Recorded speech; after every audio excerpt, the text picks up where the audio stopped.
What's going on, guys? Welcome back to the YouTube channel. So today I have another TikTok Q&A with questions that were inspired from my TikTok community. So as always, if you guys are not following me on TikTok, I highly recommend you do that. Not only do I post some pretty decent content over there, but I like to get my audience involved in making a lot of my content. And so if you have a question that you would like to get answered, following me on TikTok and asking it on one of my Q&A videos is going to be the best way to get that done. All right, first question of the day comes from Boyan SBD, and they ask, how can or should I determine my minimal effective volume? Also love the vids, man. Keep it up.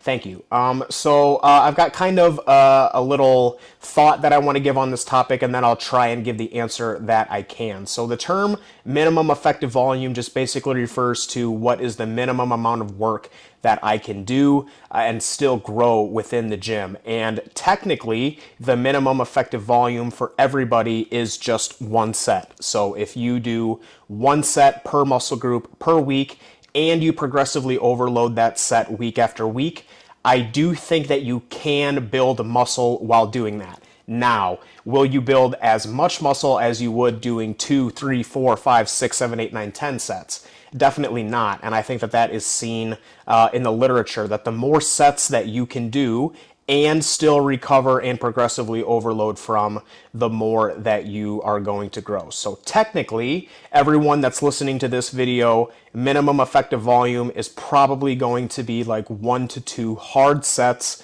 per week, progressively overloaded. Now, I don't recommend that anyone actually only train with 1 to 2 working sets per week. I think you're going to need to do a little bit more than that in order to actually see some return on your investment per se. So in terms of discovering your minimal effective volume, I typically will recommend that people start off somewhere between like 4 to 6 hard sets per week, and then going from there, incrementally increase them. So if you're starting off with 4 and you're recovering fine with 4, then increase it to 5, see how 5 plays out, increase it to 6, etc., etc. And that's going to be how you find your maximum effective volume. Now, to find the minimum effective volume, like I said, that can be as low as 1 set per week. So I don't think that there's like a set number of minimum effective sets that you need to do, and if there is, it's going to be highly individual dependent. It's going to be different for everybody, and it's probably going to auto-regulate and change week to week depending on how your recovery capabilities are doing at the time. So Boyans, I know that that probably doesn't like directly answer your question, how do I find it? But the reality is that what your minimum effective volume is it's probably going to be considerably lower than what you think. But I don't think that you should be training around that minimum effective volume level for extended periods of time. I think that that should really only be something that you're doing during like a deload phase, honestly. Next question comes from Year3012, and they ask, what if in the second day of your training week you notice that you need to deload because both days' lifts have stalled? Would you finish that week, or would you start your deload right away? So I would start my deload right away. I don't think there's really a whole lot of point in waiting until the end of the week. Basically, what's going to happen in that situation is you're just going to have another half a week of shitty training. And if you know that you need to deload, I think that you should just go ahead and pull the plug and allow yourself to do it right away. Really, no situation can I think of where it would be okay to knowingly have bad training sessions when you know that you need to deload. I think that the earlier that you can get that deload started, the earlier that you can get it finished, and then the earlier that you can get back into real productive and progressive training. So really, really good question here, because I think a lot of people kind of get into this mindset or this framework that they have to wait until the beginning of a week to change their program or to start a deload or do something along those lines. And I think that all of that time that you're just like putting off trying to start a new week fresh is just wasted time that you could be spending deloading. So if I were you, I would just start the deload right away. Next question comes from Aminer72. and they ask, would you coach a powerlifter? So yes and no. I would coach a powerlifter, but more so for like the nutrition aspect of powerlifting. Like if I had a powerlifter that was trying to cut weight for a weight class, I would like to do their nutrition in order to help them do that. But when it comes to actually structuring a training program for strength outcomes, that's not my specialty. A lot of the stuff that I specialize in is hypertrophy training. And so I just really wouldn't feel comfortable writing a strength program for somebody because I don't really understand the periodization and things along those lines for strength outcomes. It's more or less for hypertrophy outcomes for me, which do have a component of strength involved, but it isn't the main goal or the end-all be-all type of goal. So I would coach a powerlifter, but not like in the traditional training sense, more so the nutrition sense. Actually, I can think of 2, maybe 3 clients that I have right now who I started working with as powerlifters for nutrition only, and they have since transitioned into bodybuilding, and now I've kind of taken over the reins for them fully. I'm doing their training, nutrition, supplementation, all of those things along those lines. But I did start off only working with their nutrition and helping them drop weight for powerlifting meets. So really good question, man. But it's just not something that I'm super confident in doing when it comes to the actual X's and O's of a training program. Next question comes from Give Me Lots of Food, and they ask, do you have any thoughts on boron as a supplement to help raise free testosterone? Other supplements that help free testosterone. So I'm not really aware of any supplements other than boron that have been shown to improve free testosterone. And speaking of the boron itself, I don't really think it's something that's going to make a massive difference for you. The good news is that it's very easy for you to test that. You can go anywhere and get your blood work drawn and see what your free testosterone is. You can order some boron and you can run it for a month, 2 months, 3 months. And then get the blood work tested again and see if you see an elevation in your free testosterone levels. So I personally used to use boron quite a bit because I saw a post from Dante Trudell talking about the benefits of it. But actually, if you're a member of my website, I uploaded a video on my website where I went over the latest round of blood work that I did after my last PED cycle.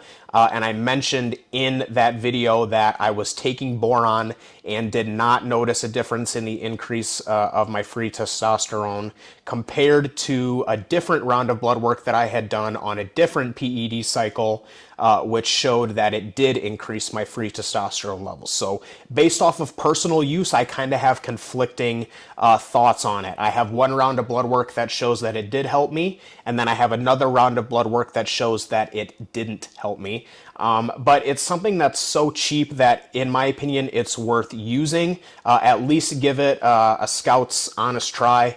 And make sure that if you're going to do it, you do it right and you go based off of blood work and you don't go based off of perception or anything. Don't start taking boron and think, oh, I feel like my free testosterone is getting better. Get the blood work done and then you can actually cross-reference and check that for yourself. But getting your blood work done is very cheap. The boron itself is dirt cheap.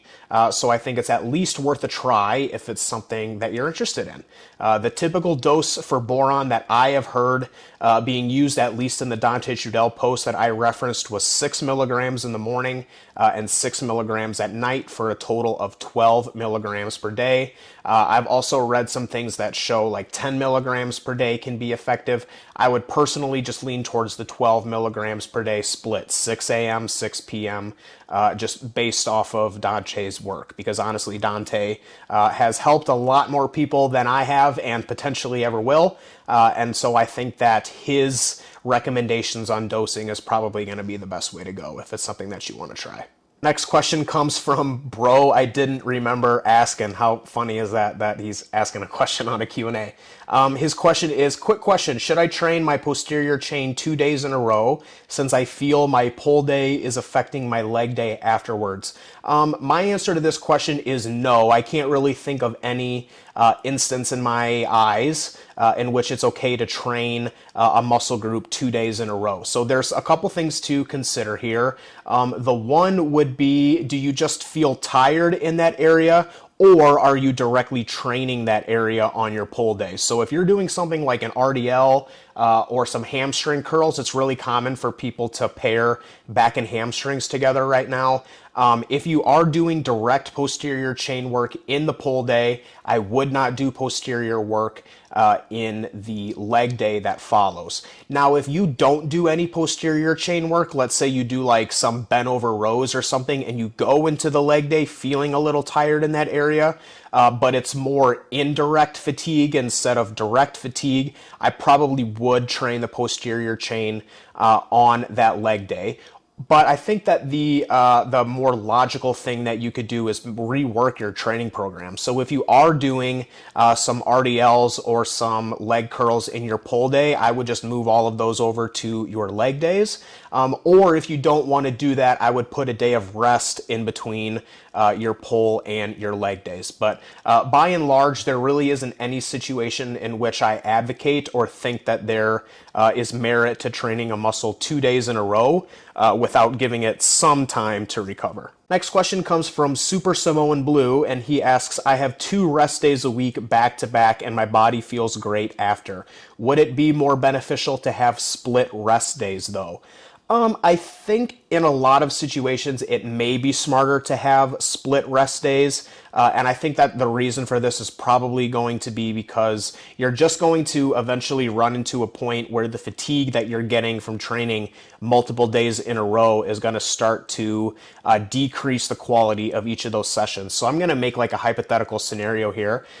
If you're having 2 rest days a week back to back, I'm probably concluding that you're training 5 days in a row and then you're taking 2 days off. So let's say you're training Monday through Friday and then you're taking Saturday and Sunday off. What I would rather do in that situation is maybe split your 2 rest days up and put one midweek. So maybe you have 3 really hard training sessions Monday, Tuesday, Wednesday, and then you take a rest day, which gives you enough energy to be able to attack Thursday, Friday. You take Thursday as a rest day, and then that gives you enough energy to attack Friday and Saturday, and then Sunday gives you an off day, which gives you enough energy to attack Monday through Wednesday again. Versus if you train Monday through Friday, and then you take your weekends as back-to-back rest days, you may have really good workouts on Monday, Tuesday, Wednesday, but then going into Thursday's workout, because you've just had 3 really hard workouts in a row, Thursday's workout may not be as good as it could have been if you took a rest day on Thursday and just moved that session over to Friday. So I think that there's a lot that can play into this, mainly how hard are you training, how much volume are you training with, and things along those lines.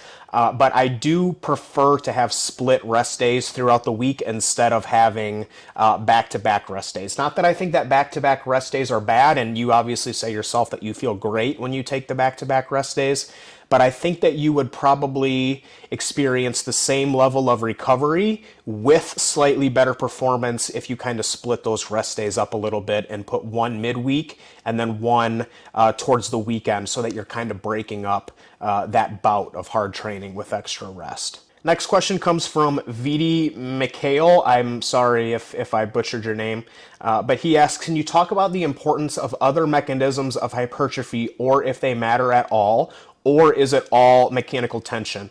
And this is a really, really good question. So real quick, for those of you who are unaware, there are 3 commonly agreed upon mechanisms of hypertrophy. There is mechanical tension, which is basically, as it sounds, the amount of tension that you're putting through the muscle. It can really be simplified to how much weight you're lifting.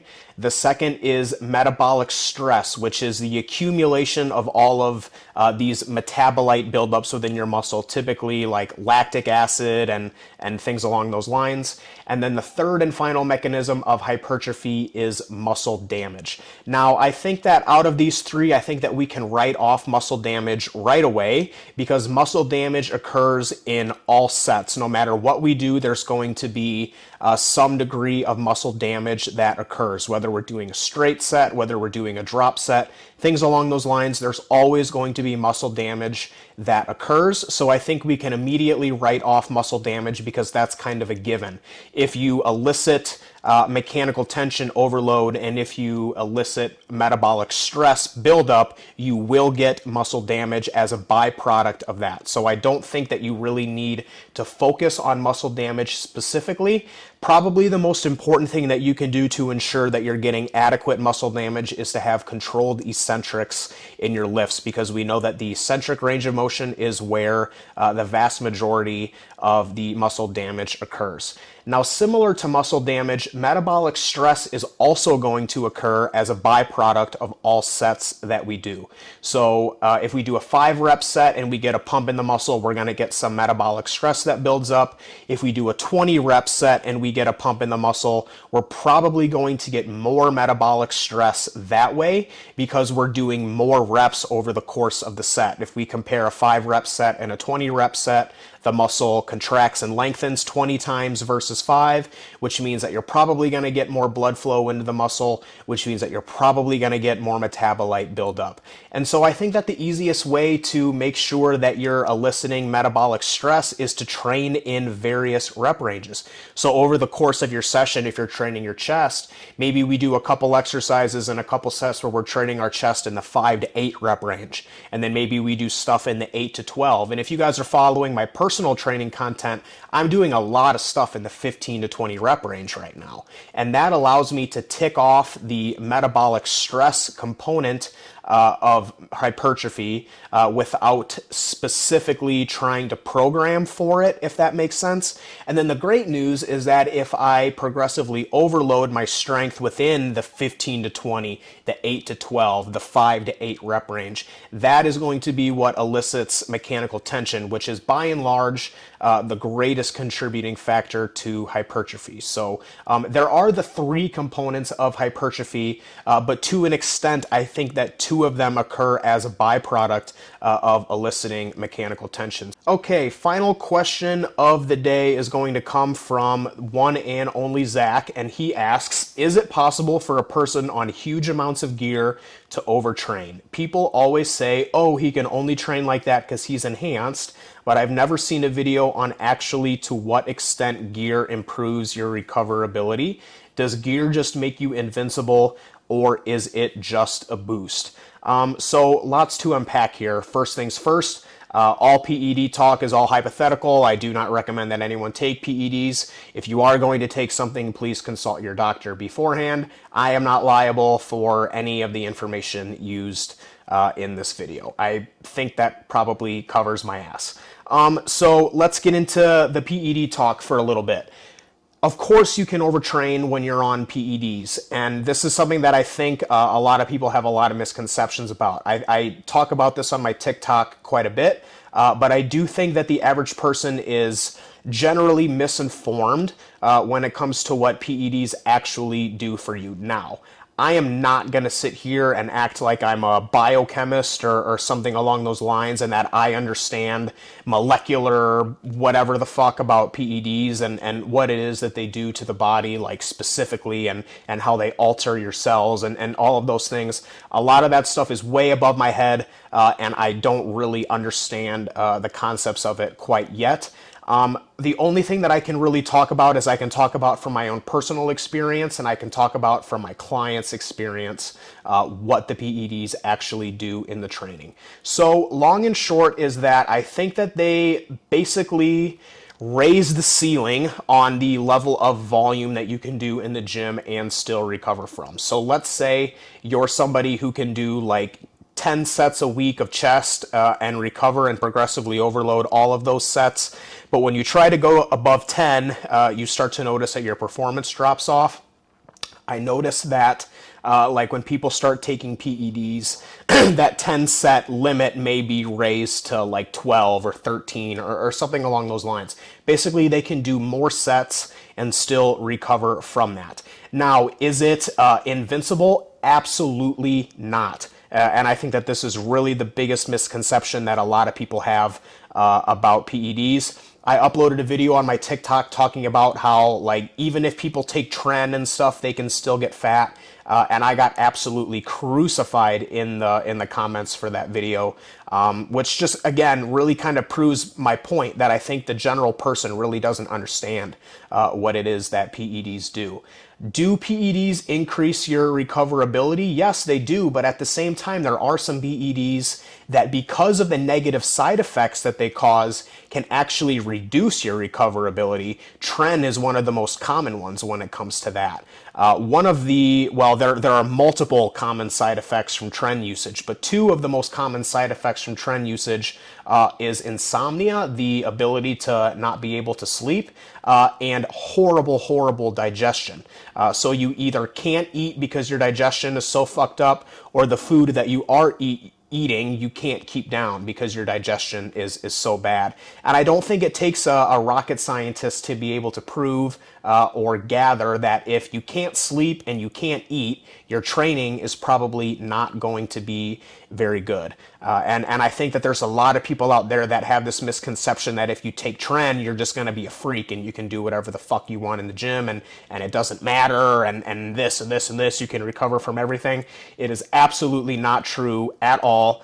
In my personal experience I've never taken tren myself, but working with clients and things along those lines, that is absolutely not how it works. The long and short of it is that gear is basically a boost. It does allow you to recover from more in the gym, but it is absolutely not something that makes you invincible. And like I said, in a lot of situations, especially if you're taking too much of a particular drug, it actually starts to have negative consequences because you're starting to get negative and deleterious health effects. It's starting to impact your sleep. It's starting to impact your digestion, things along those lines, which will lead to overtraining in the future. So while the PEDs are an important aspect of what goes into your recoverability, the main things that naturals need to focus on for their recoverability, their training volume, managing their volume, their nutrition, how much sleep they're getting, how they're managing their stress. Those things don't just disappear and go out of the window because you stick a needle in your ass. That's not at all